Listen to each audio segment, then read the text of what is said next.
అంటే ఇప్పుడు ఎట్లా నడుస్తుంది అంటే ఇప్పుడు 10 ఏళ్ళు పాలన చూసారు. ఇప్పుడు టీఆర్ఎస్ నుంచి కాంగ్రెస్ జంప్ అయిన వాళ్ళు పాత టీఆర్ఎస్ పాలన మీకు నడుస్తుంది. ఇప్పుడు ఎంపీ అంటేనే సెంట్రల్ ఎలక్షన్స్ బీజేపీ పోటీ చేస్తుంది.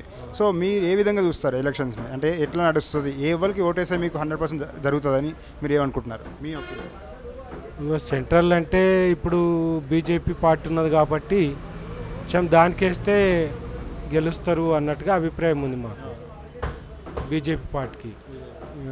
ఇప్పుడు బీఆర్ఎస్ పార్టీ ఫామ్లో లేదు, ఈ కాంగ్రెస్ పార్టీ ఫామ్లో ఉంది.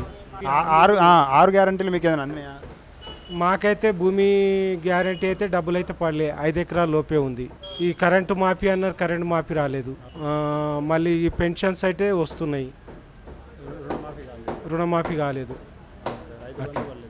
రైతు బంధు లేదు. పబ్లిక్ కూడా కాంగ్రెస్ ఇవన్నీ మాఫ్ చేస్తే వాళ్ళకే ఇద్దరేమో, కానీ ఇప్పుడు కానందువల్ల కొంచెం ఎంటాడుగా ఇస్తున్నారు.